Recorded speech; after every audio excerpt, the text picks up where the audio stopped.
Greetings, brothers and sisters, friends, family, from wherever you are in the world listening to my voice right now.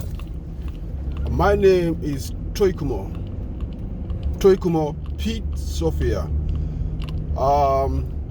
And anywhere in the world, wherever you're located, most of my friends and family members know I am the biggest fan of Mr. Fela Anikulapo Kuti.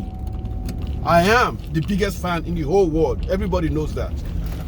So yesterday, I was listening to one of the old tracks of Fela, Mr. Kuti. It's called Viva Nigeria. It's basically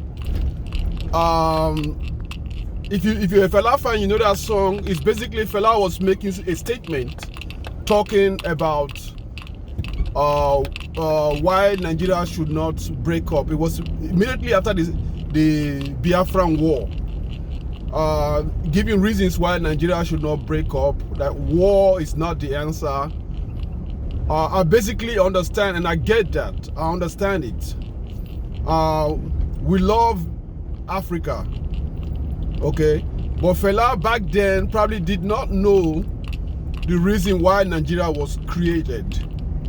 And so far, for the last 60 years of Nigeria's existence and experimentation, it's not working for the average Nigerian. We have to be honest with ourselves. Nigeria is not working for the average Nigerian. Even last year, celebration of the so-called independence, the commander-in-chief and the head of state, President Mr. Buhari, in his statement said they are going to try to make Nigeria more inclusive for all. So the government even admitted right there, that Nigeria is not inclusive for all. It's only working for a few people with connections, people with high connections to government officials, and all of that. So I've been abroad for almost 3 decades now, about 3 decades, and it's a total disgrace. Every time I go home, the country seems to be in a deplorable state, back and forth, everywhere, every time I go. So I'm saying to myself, this is never going to get better in our lifetime.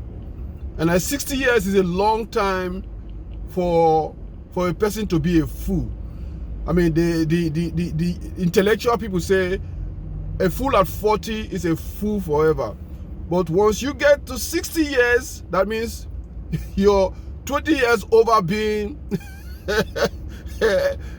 20 years overdue. So Nigeria, let's not make a mistake, was created not for the benefit of Africans. Nigeria was created for the benefit of our eternal enemies, the colonial monsters. Because they never had a good intention for the Africans when they created Nigeria. Nigeria was created for the purpose of exploitation, to export our human and natural resources abroad for the benefit of Europe. It's not for the benefit of Africans. You know, let's not make a mistake. There is not a single problem on earth, a single African problem that Europe has a solution for. Europe, looking at Africa, Europe see only one thing: exploitation. How can we get these resources from these people, no matter what, and keep them in abject poverty?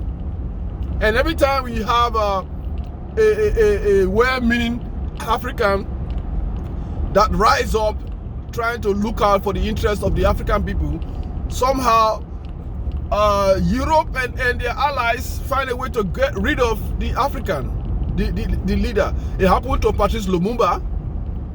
It happened to Thomas Sankara. It happened to what's his name? Steve Biko. I can go on and on and on. Europeans never have an interest that is good for Africans. And it's time for us to know this. The country Nigeria wasn't in existence before 1914. Okay, we had different kingdoms. We were doing good, with separate kingdoms. Then they came around in the Berlin Conference. They sliced us as pieces in Africa, and they merged different tribes together and called them a country, all for the purpose of exploitation.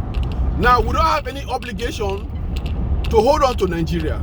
There's no obligation, because Nigeria was an experiment and it's failed woefully for the last 60 years. The worst thing, since there is no loyalty, Nigeria was created by foreigners, not created by Africans. There's no loyalty. And since there's no loyalty, everybody look to grab as much as they can grab and go for themselves. It's become like a selfish endeavor, because there's no national pride, there's no loyalty.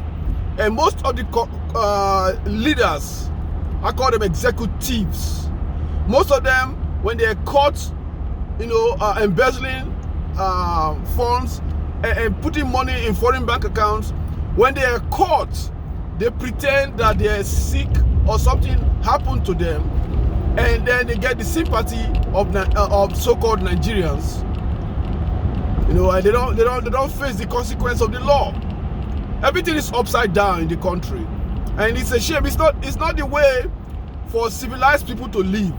Right now, we are living under the terms of Europeans. We're not living under our own terms. It is a shame. Every human being on earth has a right to live life according to his or our own terms, not on terms dictated by somebody else. And in so-called Nigeria right now, we've been living for the last 60 years on terms dictated by the colonial monsters. It's time we take back our own destiny. I mean, if UK can get out of Britain can get out of Brexit, what makes us all different? Why can't we get out of Nigeria if we want to? We're not talking about war.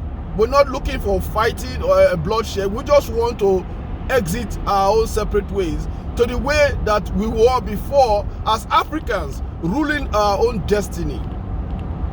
Okay, and it'd be a shame, a terrible shame, if we cannot understand this, because the only people that want to keep Nigeria together are those who are benefiting from the forced amalgamation, are those who really don't care for Africans. If you're fighting to keep Nigeria together, I'm sorry to say, you brother or sister, you're on your own.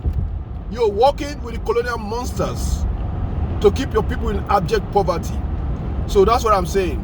We have to wise up, brothers and sisters. It's a new millennium. Let's not continue this way, because our children and children's children may never be able to go back to Africa. Thank you. Have a good day.